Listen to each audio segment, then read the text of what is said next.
Hello viewers, अस्सलाम वालेकुम। कैसे हैं आप? उम्मीद है आप सब खैरियत से होंगे। आज हम समझेंगे numerical number 5, numerical number 6 and numerical number 7। तो ये तीन न्यूमेरिकल आज की इस वीडियो के अंदर हम डिस्कस करेंगे।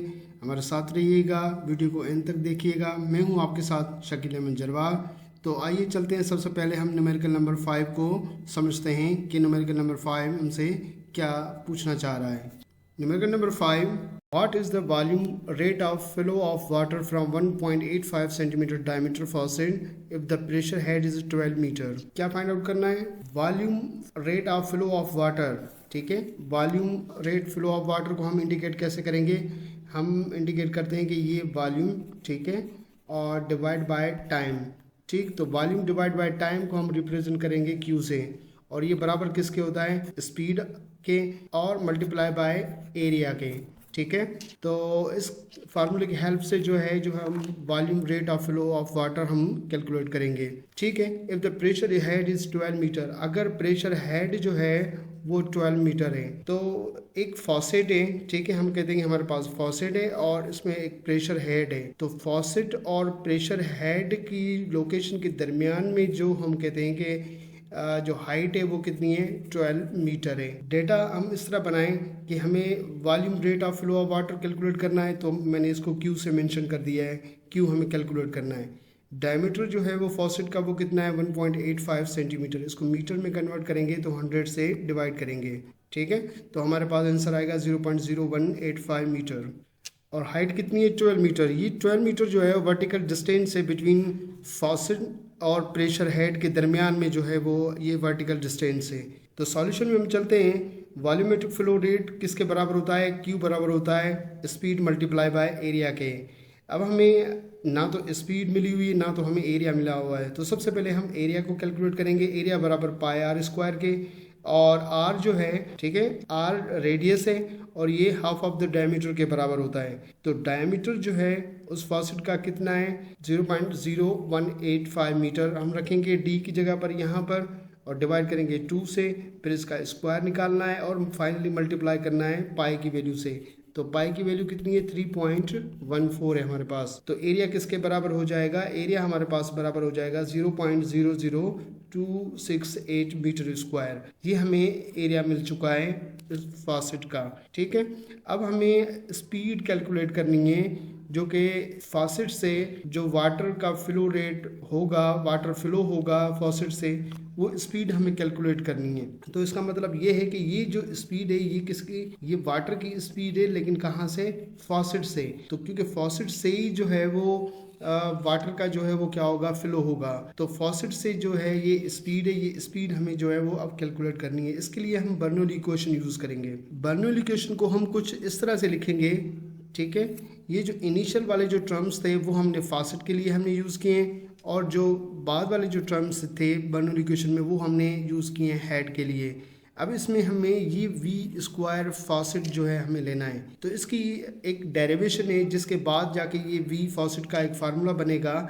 लेकिन उसकी कंडीशन क्या है इसको फार्मूले बनाने की, वो मैं यहाँ पे मेंशन कर देता हूँ। क्योंकि फॉसेट ओपन है तो प्रेशर हेड पर और फॉसेट पर वो हम एटमॉस्फेरिक प्रेशर लेंगे। तो इसका मतलब है पी फॉसेट और पी हेड यहाँ पे बराबर हैं। फॉसेट और पी हेड बराबर हैं तो ये दोनों यहाँ पे कैंसिल भी हो सकते हैं। ठीक है, इसके बाद जो है हम जो वी हेड पर, अब हेड पर पानी जो है वाटर जो है वो रुका हुआ है, उसकी इनिशियल स्पीड जो है 0 है, और जो वर्टिकल हाइट फॉसेट पर, फॉसेट से लेकर हेड तक जो डिस्टेंस है वो 12 मीटर है। फॉसेट पर जो वर्टिकल हाइट होगी वो हम 0 कंसीडर करेंगे।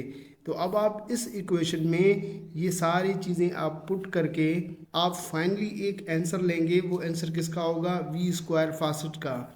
और ये बराबर किसके आएगी? ये बराबर आएगी √2GH हेड के। मैं इस इक्वेशन को ड्राइव इस वजह से नहीं कर रहा क्योंकि इस इक्वेशन को अगर हम ड्राइव करेंगे तो ये लेक्चर कुछ बड़ा ही हो जाएगा। तो इस वजह से हमें न्यूमेरिकल सॉल्व करना है। मैंने कंडीशन आपको बता दी है कि इस कंडीशन से जो है ये इक्वेशन आपके पास बनेगी। अब इस इक्वेशन से जो वाटर फ्लो होगा फॉसेट से, उसकी जो है हमें स्पीड कैलकुलेट करनी है। तो हम वैल्यू पुट करेंगे इसमें, v = √2 जी की वैल्यू 9.8 और हेड कितना है 12 मीटर की हाइट पर है। तो हम इससे जो स्पीड हमें मिलेगी वो 15.33 मीटर पर सेकेंड मिलेगी। अब ये स्पीड हमें मिल चुकी फॉसेट से जो वाटर फ्लो होगा उसकी। तो अब हमें क्या फाइंड आउट करना है, volumetric flow rate find out करना है। तो एरिया हमने यहाँ से कैलकुलेट किया और फॉसेट से जो स्पीड वाटर की वो हमने यहाँ से कैलकुलेट कर ली। इन दोनों को इस वॉल्यूमेट्रिक फ्लो रेट की इक्वेशन में हम रखेंगे तो हमारे पास जो है वो कैलकुलेशन हमारी कुछ इस तरह की होगी। तो V की जगह पर मैंने ये वैल्यू रखी 15.33 और एरिया की जगह पर मैंने क्या रखा 0.000268। तो स्पीड और एरिया की वैल्यू को आपस में मल्टीप्लाई करेंगे तो हमें फ्लो रेट जो मिलेगा वो कितना मिलेगा 4.11 इंटू 10⁻³ मीटर क्यूब। अब इस आंसर को बुक के आंसर से हम वेरीफाई करें तो थोड़ा सा डिफरेंस आ रहा है। वो डिफरेंस 4 यहाँ पे 6 है, यहाँ पे हमारे पास 4.1 है। तो ये कोई इतना बड़ा डिफरेंस नहीं है, पावर भी सेम है और इनिशियल जो है वो लेटर यहाँ पे 4 है, यहाँ पे भी 4 आ रहा है। तो इट मीन्स हमारी कैलकुलेशन हमारी ठीक है और ये हमारा न्यूमेरिकल जो है वो बिल्कुल ठीक है। तो आई होप कि ये न्यूमेरिकल आपको अच्छे से समझ में आ गया होगा। अगर कोई कन्फ्यूजन है इसमें तो आप कमेंट बॉक्स में पूछ सकते हैं। और ये कंडीशन मैंने आपको बता दी है, इसी कंडीशन से जो है ये वी जो है हमें मिलेगा। आप इसको अगर ड्राइव करना चाहते हैं तो ये कंडीशन पुट करके आप इसको ड्राइव कर सकते हैं। तो अब चलते हैं हम न्यूमेरिकल नंबर 6 की तरफ।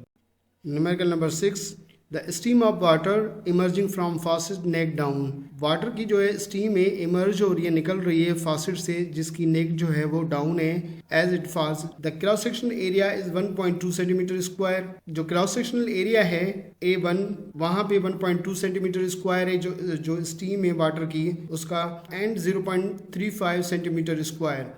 और जो नीचे आ रहा है तो नीचे जो है इसका जो है cross sectional area steam of water का क्या है 0.35 सेंटीमीटर स्क्वायर है। The two levels are separated by vertical distance. अब ये दो लेवल जो है एक दूसरे से सेपरेटेड है वर्टिकल डिस्टेंस h से और ये कितना है 45 मिलीमीटर है।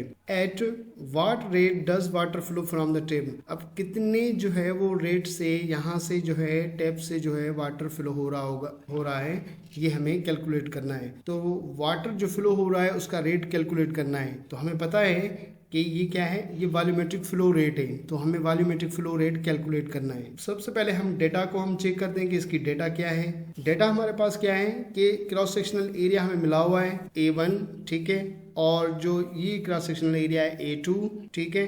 जो वर्टिकल डिस्टेंस है यहाँ से लेकर यहाँ तक ये जो h है ये कितना है 45 मिलीमीटर है।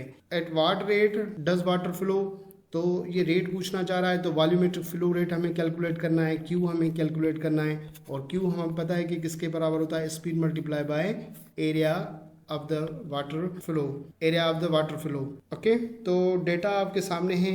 एरिया 1.2 सेंटीमीटर, एरिया 2 0.35 सेंटीमीटर, जो वर्टिकल डिस्टेंस 45 मिलीमीटर, इसको सेंटीमीटर में हमने कन्वर्ट कर लिया है। और फ्लो रेट जो है वो हमें कैलकुलेट करना है वॉल्यूम डिवाइड बाय टाइम, और वॉल्यूम डिवाइड बाय टाइम को किससे हम रिप्रेजेंट करते हैं क्यू से। सॉल्यूशन में हमने ये देखें कि हमारे पास क्यू बराबर किसके है V1A1 वॉल्यूमेट्रिक फ्लो रेट, क्योंकि यहाँ से वाटर क्या हो रहा है इमर्ज हो रहा है। तो इस पोजीशन पर जो फ्लो रेट होगा वही हमें क्या करना है कैलकुलेट करना है। इस पोजीशन पर जो फ्लो रेट है वो हमें कैलकुलेट नहीं करना, हमें कैलकुलेट वहाँ पे करना है जहाँ से उस टेप में से वाटर जो है वो क्या आ रहा है बाहर आ रहा है इस वाली पोजीशन से।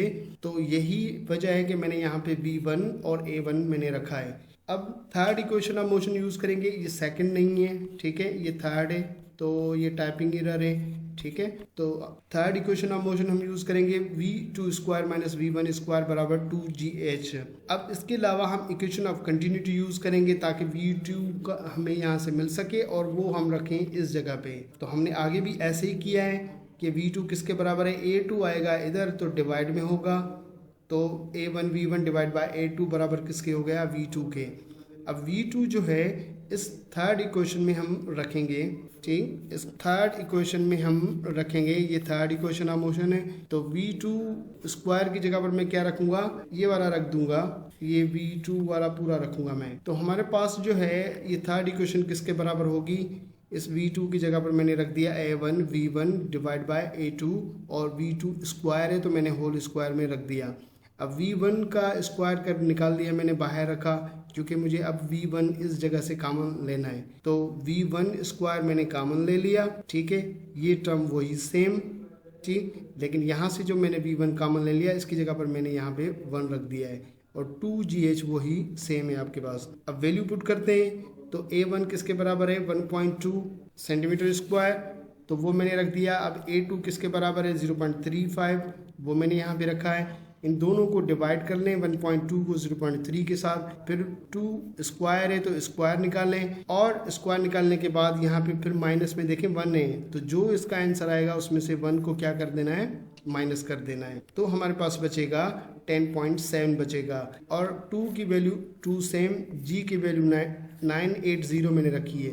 9.8 जो है ये मीटर पर सेकंड स्क्वायर में है, लेकिन सेंटीमीटर में कन्वर्ट करेंगे तो ये हो जाएगा 980 सेंटीमीटर पर सेकंड स्क्वायर। तो सेंटीमीटर में मैंने G की वैल्यू रखी है 980, और H जो है वर्टिकल डिस्टेंस वो 45 इंटू 10⁻⁻1 सेंटीमीटर है। इन तीनों को मल्टीप्लाई करेंगे तो ये हमारे पास आंसर आएगा। अब V1 स्क्वायर मल्टीप्लाई 10.7, ये इस तरफ आएगा तो ये डिवाइड में आएगा, तो 8820 डिवाइड बाय 10.75। अब V1 स्क्वायर जो है वो बराबर किसके होगा, 824.3 के। यहाँ पे स्क्वायर ख़त्म करें तो यहाँ अंडर रूट आ जाएगी इक्वल की दूसरी साइड। अब इसका स्क्वायर रूट हमें निकालना है, जब स्क्वायर रूट निकालेंगे तो आंसर मिलेगा 28.7, ये सेंटीमीटर है, सेंटीमीटर पर सेकंड। V1 हमें मिल गया, A1 मिला हुआ है, तो हम क्यों ना अब वॉल्यूमेट्रिक फ्लो रेट निकाल लें। तो वॉल्यूमेट्रिक फ्लो रेट हमारे पास किसके बराबर है, Q बराबर V1 मल्टीप्लाई A1 के। V1 28.7 यहाँ से हमने लिया, A1 जो है हमें मिला हुआ है डेटा में 1.2, जब इसको मल्टीप्लाई करेंगे तो आंसर हमारे पास आएगा 34.4 सेंटीमीटर क्यूब। तो जब इस आंसर को हम बुक के आंसर से हम वेरीफाई करें तो हमारे पास बुक का आंसर है 34 सेंटीमीटर क्यूब पर सेकंड। तो हमारा आंसर और बुक का आंसर सेम है, मैच हो गया है। तो हमारी कैलकुलेशन जो है वो बिल्कुल एक्यूरेट है, करेक्ट है। आई होप कि ये आपको अच्छे से समझ में आ गया होगा। न्यूमेरिकल नंबर 6, अगर इसमें कोई कंफ्यूजन है तो वो कमेंट बॉक्स में पूछ सकते हैं। अब हम आगे चलते हैं न्यूमेरिकल नंबर 7। न्यूमेरिकल 7 हमसे ये कहना चाह रहा है कि water leaves the jet of horizontal hose at 10 metre per second. Water एक हॉरिजॉन्टल होज को लीव कर रहा है 10 मीटर पर सेकंड की स्पीड के साथ। If the velocity of water with in the hose is 0.40 metre per second. Hose के within, hose के अंदर जो वाटर की वेलोसिटी है वो 0.40 है। Calculate the pressure with in the hose. Hose के विदिन, होज के अंदर प्रेशर कैलकुलेट करना है। Density of water is 1000 kilogram per metre cube. Water की density 1000 kilogram per metre cube है। And atmospheric pressure is 15 pascal है। अब ये डेटा हमारे पास मौजूद है। डेटा को हमने इस तरह बनाया है कि हमने जो वाटर लीव कर रहा है होज से बाहर, उसको हमने V2 से रिप्रेजेंट किया है। कितनी स्पीड है V2, 10 मीटर पर सेकेंड है। और जो वाटर उसके अंदर मौजूद है जिसकी स्पीड 0.40 है, उसको हम V1 से हम रिप्रेजेंट करते हैं। Calculate the pressure, pressure calculate करना है P1 होज के अंदर, क्योंकि जो होज के अंदर वाली स्पीड है वो भी मैंने V1 से शो की है, और वहाँ पे जो प्रेशर है वो भी मैंने P1 से शो किया है। तो P1 हमें कैलकुलेट करना है, ओके। और डेंसिटी हमें प्रोवाइडेड है, और एटमॉस्फेरिक प्रेशर भी हमें प्रोवाइडेड है। तो ये सारी चीज़ें मैंने डेटा में बना दी है यहाँ पे। अब सॉल्यूशन की तरफ चलते हैं। तो सॉल्यूशन हम इसको सॉल्व करेंगे बर्नौली इक्वेशन की हेल्प से। बर्नौली इक्वेशन हमारे पास ये है। होज क्या है, हॉरिजॉन्टल होज है, तो इसका मतलब है इसकी कोई वर्टिकल डिस्टेंस नहीं है। तो H1 H2 दोनों एक दूसरे के बराबर होंगी। अगर मैं इस H2 की जगह पर H1 रख दूं तो ये बनेगा ρgH1 बनेगा, और प्लस का है, और बराबर की इस साइड में लेके जाऊंगा तो ये हो जाएगा माइनस का। तो एक ये ρgH1 है, और दूसरा ये वाला इधर आएगा, माइनस हो जाएगा ρgH1। तो ये आपस में कैंसिल हो जाएंगे, ज़ीरो हो जाएंगे। तो आगे जो इक्वेशन है उसके अंदर मैंने क्या रखा है, मैंने सिर्फ ये वाले दो टर्म्स रखे हैं, ठीक है। एक ये टर्म रखा है मैंने, और दूसरा ये टर्म रखे हैं। ये मैंने आपस में कैंसिल यहाँ पे डायरेक्टली कर दिए हैं, ठीक है। कैसे किए हैं वो यहाँ से मैंने किए हैं, आप समझ लीजिएगा इसको। अब इक्वेशन में वैल्यूज पुट करते हैं। 1/2 सेम, रो की वैल्यू 1000, और V1 स्क्वायर, V1 0.40 मैंने रखा और उसको स्क्वायर मैंने कर दिया, ठीक है। और P2 एटमॉस्फेयर प्रेशर है 1/2, वही सेम।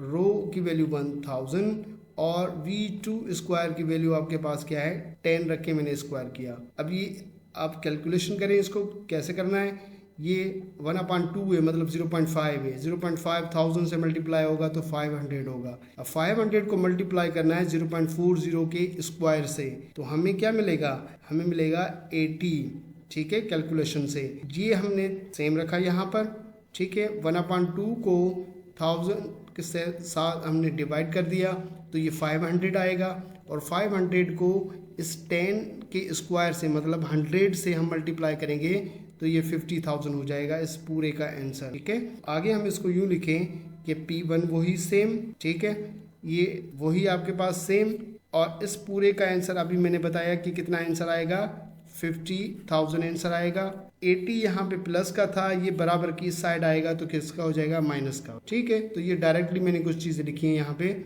अब क्या करना है, इसको प्लस कर लें और ये 80 क्या कर लें माइनस कर लें, तो प्रेशर हमारे पास किसके बराबर होगा, P1 बराबर 149920 पास्कल, और यही हमारे पास आंसर है हमारा। अब इसको साइंटिफिक नोटेशन में लेके करेंगे तो कितने पॉइंट, समझो यहाँ पर पॉइंट है तो 1 के बाद तक हम इसको मूव कराना है, कितने डिजिट मूव कराएं, 1 2 3 4 5, तो 1.49 इंटू 10⁵ पास्कल ये हमारा आंसर आया है। अब इस आंसर को बुक के आंसर से आप वेरीफाई करें तो बुक का आंसर भी अप्रोक्सीमेटली वही सेम है, क्योंकि 1.49 है, यहाँ पे 9 आ रहा है, तो राउंड ऑफ करेंगे तो ये हो जाएगा 1.5 हो जाएगा, वही हमें पास बुक के अंदर मौजूद है। तो आई होप ये न्यूमेरिकल आपको समझ में आ गया होगा। अगर इन न्यूमेरिकल्स में किसी भी किस्म की कोई कन्फ्यूजन है तो वो आप कमेंट बॉक्स में पूछ सकते हैं। अपना बहुत सारा ख्याल रखिएगा, यूट्यूब चैनल को सब्सक्राइब करें, लाइक भी करें और अपने दोस्तों के साथ शेयर भी कीजिएगा।